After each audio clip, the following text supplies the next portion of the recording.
ഞണ്ട് നിർത്തിപ്പൊരിക്കാന്നറിയാൻ പറ്റില്ല, ഞണ്ട് കിടത്തി പൊരിക്കലാവും. അതെ, ഇത് വെളിച്ചെണ്ണ ഓടിപ്പോകും നോക്കാൻ വേണം, ഇതിൻ്റെ അടുത്ത് നിൽക്കണം, ചിലപ്പോൾ ഓടിപ്പോയിക്കാളും. വേറൊരു കാര്യം കൂടി ഉണ്ട്, ഇങ്ങനെ ചെയ്യുമ്പോൾ അതിൻ്റെ അടുത്ത് നോക്കിന്നാലേ ചിലപ്പോൾ തോട് പൊട്ടിയിട്ട് കണ്ണു തെറിക്കും ചൂടായാലും. കാരണം നമുക്ക് ഗ്യാസിൽ ചെയ്യുന്ന മാതിരി ചെറിയൊരു ചൂടിലല്ലല്ലോ ചെയ്യുന്നത്, കത്തിക്കൊണ്ടേയിരിക്കും. നമുക്കൊരു അളവ് കിട്ടും. എത്ര സമയം എടുക്കും ഞണ്ട്? ഏകദേശം ഒരു 10 മിനിറ്റിന് ചൂടാ, 5-6 മിനിറ്റ് മതി, കൂടുതൽ വേണമെന്നില്ല. കാരണം വെച്ചാൽ നമ്മൾ വെളിച്ചെണ്ണ നന്നായി ചൂടായിരുന്നു. ഇനി അടുത്ത ഞണ്ട് പൊളിച്ച് വെക്കാൻ പറ്റൂല അല്ലേ? പൊളിച്ചു വെക്കാം, ഒളിച്ചു വെച്ചിട്ടുണ്ടെങ്കിൽ ഇറച്ചി കുറഞ്ഞു പോകും, വേഗം അങ്ങനെ വെള്ളം ലയിച്ചു. പൊളിച്ചുപൊടി സാധാരണ എല്ലാവരും വെട്ടിച്ചിട്ട് മസാല ഉണ്ടാക്കാൻ പോയിട്ടുണ്ടെങ്കിൽ ഇറച്ചി കുറഞ്ഞു പോകുന്നു. അതുകൊണ്ടാണ് നമ്മൾ സമയം തീരെ കൊടുത്തില്ല, വെട്ടി ഉടനെ തന്നെ അതിൻ്റെ അകത്ത് കിട്ടി. ഇതങ്ങനെ മുരിഞ്ഞ് വരും. ഞണ്ട് പൊരിക്കല. അതാണ് യഥാർത്ഥ ഞണ്ട് പൊരിക്കൽ. ഞണ്ടൊക്കെ അങ്ങനെ ഞങ്ങൾ നിങ്ങൾ സ്വയം കണ്ടുപിടിച്ചുണ്ടാക്കിയാണ്? നമ്മളായിട്ടൊന്നും കണ്ടുപിടിക്കുന്നില്ല, പക്ഷെ നമ്മൾ പുതിയ പരീക്ഷണങ്ങൾ നടത്തി നോക്കും. കാരണം ഞണ്ട് കറി വെക്കുന്നത്, അപ്പം ഞണ്ട് അങ്ങനെ പൊരിച്ചു നോക്കാന്നുള്ള അധികം ആളുകൾ ഞാൻ അന്വേഷിക്കും പുഴുങ്ങിയിട്ടാണ്, ഇക്ക പറഞ്ഞ മാതിരി പുഴുങ്ങിയിട്ടാണ് പൊരിക്കലുള്ളത്. അപ്പോൾ പുഴുങ്ങാണ്ട് എങ്ങനെ പൊരിക്കാന്നുള്ളത് നമുക്ക് പരീക്ഷണങ്ങൾ എന്തും നടത്തല്ലോ. അപ്പം പുഴുങ്ങാതെ ഞാൻ അന്വേഷിച്ച് നോക്കിയപ്പോൾ ഈ ചോരയില്ലാത്തൊരു സാധനമാണ് ഈ ഞണ്ട് എന്ന് പറഞ്ഞ സാധനം. അപ്പോൾ അത് വെട്ടി വെച്ചിട്ടുണ്ടെങ്കിൽ മത്സ്യത്തിൻ്റെ മാതിരി മാംസം അവിടെ നിൽക്കുന്ന പ്രശ്നമില്ല, ഇതിങ്ങനല്ലേ അലിഞ്ഞു. പുഴുങ്ങിയാൽ ചിലപ്പോൾ മാംസം അവിടെ നിൽക്കും, പുഴുങ്ങിയാൽ നിൽക്കും, പോവില്ല. പക്ഷേ നമുക്ക് ഈ ഒരു ടേസ്റ്റ് ലൈവായിട്ടുള്ള ഒരു സംഭവം ഉണ്ടല്ലോ, അതിങ്ങ് കഴിക്കുമ്പോൾ പുഴുങ്ങിയെടുക്കുമ്പോൾ അതിൻ്റെ അകത്തുള്ള ഏകദേശം ഒരു സാധനം പോകും, ആ വെള്ളത്തിൻ്റെ കൂടെ പോകും. വെള്ളം അതിൻ്റെ അത് ഒലിച്ചൊലിച്ചിറങ്ങി പോകില്ല. ഞണ്ടിനെ നമ്മൾ കുറച്ച് നേരം വെച്ചിട്ടുണ്ടെങ്കിൽ വെള്ളമായിട്ട് ഇങ്ങനെ പോകും. ഞണ്ട് ഒരുപാട് വെറൈറ്റി ഉണ്ടെങ്കിലും ഏറ്റവും കൂടുതൽ ടേസ്റ്റ് പുഴഞ്ഞണ്ടാണ്. പുഴഞ്ഞണ്ടിനാണ് ഏറ്റവും കൂടുതൽ. കടൽ ഞണ്ട് ഇഷ്ടം പോലെ ഉണ്ടെങ്കിലും പുഴഞ്ഞണ്ടിന് ടേസ്റ്റ് ഒക്കെ ഇതിനാണ്. ഇക്കാൻ്റെ അവിടെ കിട്ടില്ലേ? അവിടെ ഇഷ്ടം പോലെ ഉണ്ട്. അതെ സാറിന് കയ്യേറെ ഐറ്റംസ് എവിടെന്നെങ്കിലും ഞണ്ടിന് ലൈവായിട്ട് ഞാൻ കഴിക്കല്ലേ, പിന്നെ ഐറ്റംസ് എടുക്കേണ്ട കാര്യമില്ലല്ലോ. ജീവനോടുള്ള ഐറ്റംസ് കാണുക എന്നല്ലാണ്ട്. നീ വെട്ടി പൊളിക്കുന്ന പരിപാടി എടുക്കുന്നത്, അങ്ങനെ നമ്മൾ മുറിച്ചിട്ട് പൊളിക്കുക ചെയ്താൽ ഇവിടെ നിന്ന് ഇങ്ങനെ പഠിച്ചോണ്ടേ ഇരിക്കുക.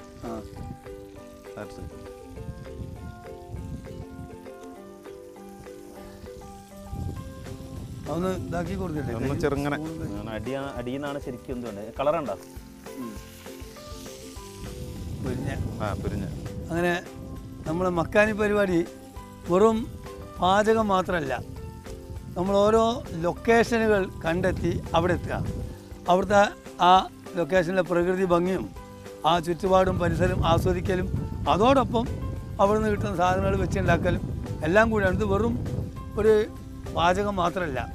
മക്കാനി എന്നാണ് പരിപാടിയുടെ പേരെങ്കിലും ഈ ഓരോ സ്ഥലങ്ങളിൽ, കാട്ടിലാണെങ്കിൽ കാട്ടിൽ, പുഴയിലാണെങ്കിൽ പുഴയിൽ, കടലിലാണെങ്കിൽ കടലിൽ, ഇവിടുന്നൊക്കെ ആ പരിസരത്ത് കിട്ടുന്ന സാധനങ്ങൾ അവിടെ വെച്ച് ഉണ്ടാക്കിയിട്ട് അതിൻ്റെ യഥാർത്ഥ ടേസ്റ്റ് നേരിട്ട് അനുഭവിക്കുന്ന ഒന്നാണ്. ഇതിപ്പോൾ നമ്മളിവിടെ ഈ ദിനേശിൻ്റെ കൂടെ ഇവിടെ എത്തിക്കണം. ദിനേശിൻ്റെ നാടാണിത്. ഇനി എന്തെങ്കിലും ഇത് സംബന്ധമായിട്ടുള്ള ഇത്തരം ഐറ്റംസ് വേണമെങ്കിൽ നിങ്ങൾക്ക് കഴിക്കണമെങ്കിൽ ഓർഡർ ചെയ്യണമെങ്കിൽ വേറെ കിട്ടണമെങ്കിൽ ദിനേശിനെ സമീപിച്ചാൽ മതി.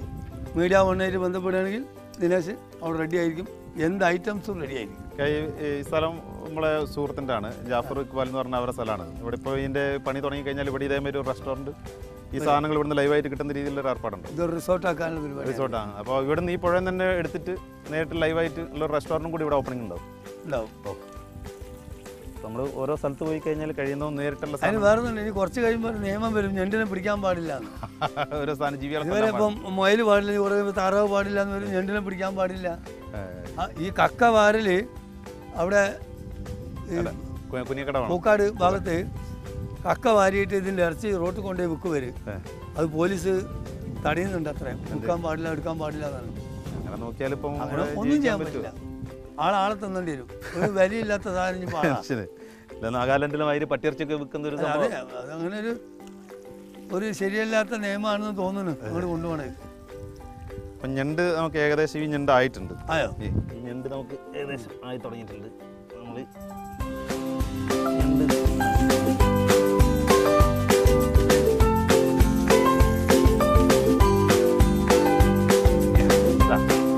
ഇതിപ്പം കയ്യും കാലൊന്നും പൊളിക്കാതെ അങ്ങനെ തന്നെ ഇട്ടിട്ട് ഉപയോഗിക്കുകയാണെങ്കിലോ? അങ്ങനെ തന്നെ ഇരിക്കുകയാണ്. അതിൻ്റെ ഉള്ള ഫംഗസ് ഒക്കെ അതിൻ്റെ കൂടെ അലിഞ്ഞു ചേരും. എന്നിട്ട് പിന്നെ കളഞ്ഞാൽ പോരെ. അത് കഴിഞ്ഞിട്ടുണ്ടെങ്കിൽ അതിൻ്റെ കേടുണ്ടാവുമല്ലോ. അപ്പോൾ നമ്മളിത് പൊളിച്ചപ്പോൾ അതിൻ്റെ ഉള്ളിൽ കേട് പോയി കഴിഞ്ഞല്ലോ. മെയിനായിട്ടുള്ള ബോഡീൻ്റെ ഒരു പാർട്ട് ആ ഞണ്ടിൻ്റെ പുറത്തുള്ള തോടാണ്. ആ തോട് ഇറച്ചി പൊതുവിൽ കുറവായിരിക്കും. ഈ സാധനം അതിന്റെ പാർട്സും ഫിറ്റിങ്സും ജാസ്തി ഉണ്ടാവുക. ഇതിൻ്റെ അകത്താണ് ഈ കേടും സാധനങ്ങളെല്ലാം ഉണ്ടാകുക. പിന്നെ ഇത് എടുക്കാൻ പറ്റുന്ന സാധനം അതിൻ്റെ നെയ്യാണ്. പിന്നെ അങ്ങനെ ഇതിൻ്റെ അകത്തിട്ട് ഇതിൻ്റെ കരിഞ്ഞു കറിയിലാണെങ്കിൽ യൂസ് ചെയ്തു. അത് വേറെ തന്നെയായി. ഇത് പൊളിച്ചിട്ടില്ലെന്ന് വെച്ചാൽ അത് കംപ്ലീറ്റ് അതിൻ്റെ കൂടെ ഉണ്ടാവും. ആ കേടും ഈ സൈഡിൽ കൂടെ കണ്ടല്ലേ കല്ലിലുള്ള മണ്ണും സാധനങ്ങളെല്ലാം. അപ്പോൾ അതുകൊണ്ടാണത് തോട് പൊളിച്ചിട്ട് ചെയ്യുന്നത്. അല്ല ഇപ്പം ജീവനത്തോട്ട് ഇങ്ങനെ ജീവനത്തോടെ പാഞ്ഞെടുക്കും. ശരിക്കും ഈ ബോഡി പൊളിച്ചിട്ട് ഈ നടുവിലെ ഭാഗത്ത് ഇവിടെ ഒന്ന് കത്തി വെച്ചാൽ നേരത്തെ ഞാൻ പറഞ്ഞില്ല മസാലിൻ്റെ സാധനം മുളക് കണ്ടല്ലോ അതേപോലെ അതിനുള്ളിൽ നിറഞ്ഞെടുക്കുക. അപ്പോൾ എല്ലാ സാധനവും ശരിക്കും പിടിച്ചിട്ടുണ്ടാവും. ഇപ്പം ഇങ്ങനെയുള്ള കളറുകൾ പിടിച്ച് ചേർക്കാൻ വേണ്ടി ഉദ്ദേശിക്കുന്ന ഒന്നെങ്കിൽ കൂടുതലായിട്ട് കോളിഫ്ലവറിൻ്റെ പൊടിയോ മൈദപ്പൊടിയോ ചേർക്കും. നമ്മൾ കാണാൻ ചൈനീസ് കുക്കിങ്ങിൻ്റെ സ്ഥലത്ത് ഇറച്ചി ഇത്രയേ ഉണ്ടാവുള്ളൂ. പക്ഷേ അത് കൂടുതൽ തോന്നും. പക്ഷേ ഇതിനതില്ലാതെ തന്നെ ഇത് ഒറിജിനലായിട്ട് ഒന്നുമില്ലാതെ ഇതാണ് നമുക്ക് വേണ്ടത്. അതാണ് ഇപ്പോൾ മുന്നൊന്നും ഉണ്ടായി തന്നാണല്ലോ. അല്ലാതെ നമ്മൾ ഉണ്ടാക്കി വെച്ചിട്ട് കൂട്ടിൽ വെച്ച് കാണിച്ചെന്നല്ല.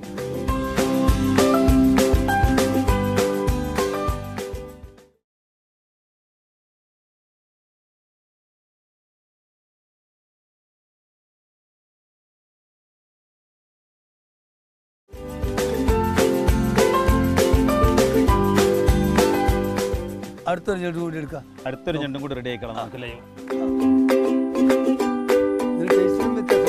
കമ്മട്ടി കുറച്ചുകൂടി ഇറച്ചി കൂടും, നല്ല തിക്കുണ്ടാവും. ഇത് ബ്ലാക്ക് ബ്ലാക്കിന് ഏതാ നമ്മൾ എടുക്കുന്നത്? ഇതാണോ പച്ച എടുക്കാം? അത് എടുക്കട്ടെ അല്ലേ?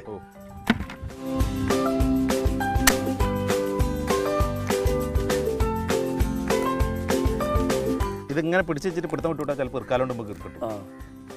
ഇവിടെ ചെയ്യാൻ മതി. നീ എൻ്റെ ജീവൻ പെട്ടെന്ന് പോകണമെന്ന് വെച്ചാൽ ഒരേ ഒരു പണിയുള്ളൂ. അത് പോകണം. ഇവിടെ കത്തിയായി വേണ്ട. അത് ഞണ്ടിനൊന്നല്ല, ആർക്കും ഇവിടെ കത്തിയാ ജീവൻ പോകും. എല്ലാം കൂടി എസാകൃതിയുള്ള കത്തിയല്ലേ, നീളത്തിലുള്ള കത്തിയാ. ലൈവായിട്ട് ആട്ടിലാരും കൂത്തിട്ടാലും തീരും. അപ്പോൾ ഈ ഇറക്കി ചിലപ്പോൾ ഈ ഇങ്ങനെ ഒരു പിടുത്തം ഇവിടെ രണ്ട് സ്ഥലത്തും കൊടുക്കുന്നത് നല്ലതാണ് ധൈര്യത്തിന്. അതായത് പെട്ടെന്ന് ചിലപ്പോൾ ഇങ്ങോട്ട് ഇങ്ങനെ പിടിച്ചാളും.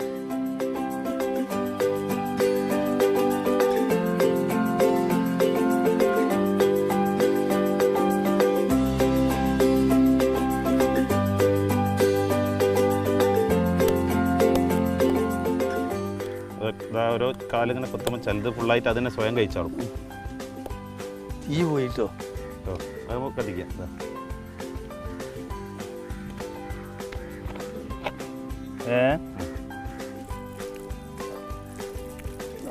അതിൻ്റെ അകത്തുള്ള ചളിയും മണ്ണ് സാധനങ്ങൾ തലൊക്കെ നിറച്ച്. അതെ, മൊത്തം എല്ലായിടത്തും തേക്കണ്ടേ? അതെ, മൊത്തം എല്ലായിടത്തില്ല. ഇതിൻ്റെ ഉള്ളിലൊക്കെ അങ്ങോട്ട് നിറക്കുക.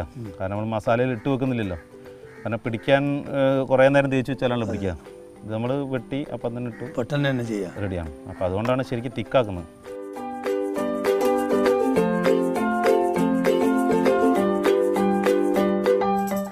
നമ്മൾ രണ്ടാമത്തെ ഞണ്ടും പൊരിക്കാൻ പോകുന്നു.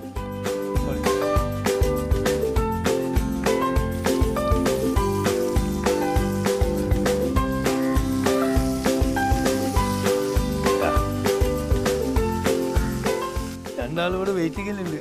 രണ്ടാളും കൂടി ഉണ്ടല്ലേ?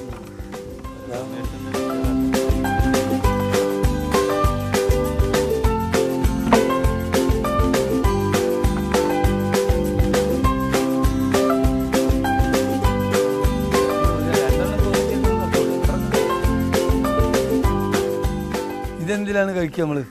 ഇതാ ചപ്പാത്തിക്ക് കപ്പക്കൊക്കെ കഴിക്കുക. അതിന്റെ ഞണ്ടിന്റെ ഗ്രേവിയും കൂടി ഉണ്ടാവും. ഇതിനിപ്പോ ഗ്രേവി ഒന്നും ഗ്രേവി ഇല്ല. ഇത് വെറും വെറുങ്ങനെ അങ്ങനെ കഴിക്കുകയും ചെയ്യും. ഞണ്ട് പൊരിച്ച് പൊട്ടിച്ചിട്ട് സ്നാക്സ് ഒക്കെ മാതിരി തന്നെ അങ്ങനെ ബിസ്ക്കറ്റൊക്കെ പൊട്ടിച്ച് കളിക്കുമല്ലോ, ഉറപ്പുള്ള സാധനം. പുള്ളി ഇത് പൊട്ടിച്ചിട്ടുണ്ട് അതിൻ്റെ ഉള്ളിൽ. ഇതിപ്പം ഇവിടെ നിങ്ങൾ സാധാരണ ഉണ്ടാക്കലുണ്ടോ? ഇവിടെ വെച്ചിട്ടുണ്ട്. അങ്ങനെ ഫ്രണ്ട്സ് വരുന്ന സമയത്ത് ഇവിടെ വെച്ചിട്ട് നമ്മൾ ഉണ്ടാക്കും.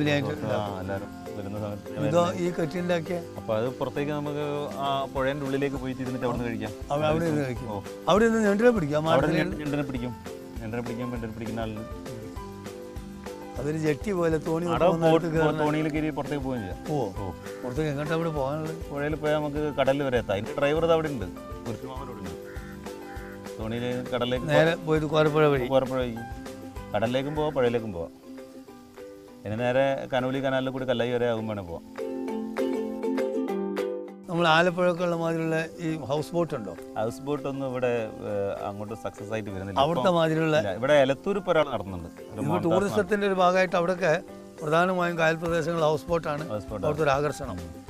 ഇവിടെ അതില്ല. ഇവിടെ സജീവഭാഗത്ത് എന്താണെന്ന് അതിന് കൂടുതലായിട്ട് ഇറങ്ങി അതിന് പ്രോത്സാഹിപ്പിക്കായിട്ടാണോ എന്താണെന്നുള്ള അതുപോലെ തന്നെ ചാൻസ് ഉണ്ടല്ലോ, എല്ലാ സാധ്യതകളും ഇവിടെ ഉണ്ട്. അവിടുത്തെ കായൽ പോലെ തന്നെ വലിയൊരു ഏരിയ അല്ലേ ഇത് കിടക്കുന്നേ.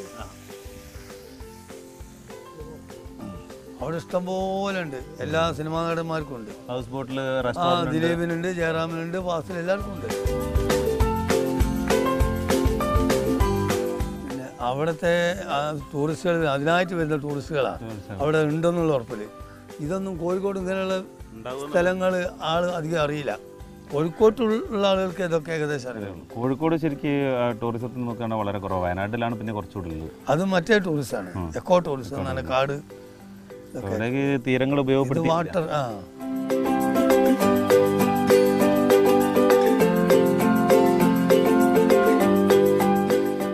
ഈ ഞണ്ട് പൊരിച്ചത് കണ്ടിട്ട് ഇപ്പം എങ്ങനെ കിട്ടിയാൽ അടിക്കാന്നില്ലേ? തരൂല. കാരണം ആകെ 2 ഞണ്ടേ പൊരിച്ചിട്ടുള്ളൂ. അത് പുറത്തേക്ക് സപ്ലൈ ഇല്ല, അതൊന്ന് പരിചയപ്പെടുത്തൽ മാത്രമേ ഉള്ളൂ. ഇങ്ങനെയാണ് ഞണ്ട് ലൈവായിട്ട് പൊരിച്ചെടുക്കലിന് കാണിച്ചു തന്നെ. Crab live fry. Crab live fry.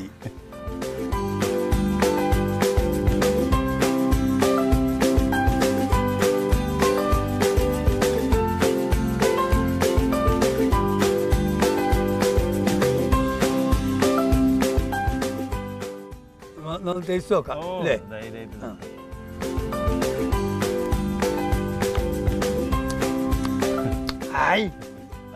കൂട്ടിക്കത്തെ taste. ഞാനിത് കൂട്ടല്ല, എന്നാലും കൂട്ടി പോട്ടോ. 2 കൂട്ടി അത്ര അഞ്ചിട്ട് സൂപ്പർ ഞണ്ടാണെന്നുള്ളതിന് വേറൊരാൾ പറഞ്ഞിട്ട് അറിയണ്ടല്ലോ, നമ്മൾ നേരിട്ട് അറിഞ്ഞല്ലോ. ചായ മക്കാനി ചോട്ടിൽ പോലെ ചായ വീത്തണ മൂപ്പരെ കടുപ്പം കുറച്ചിടാതൊരു പട്ടക്കം പോലൊരു ചായതാ.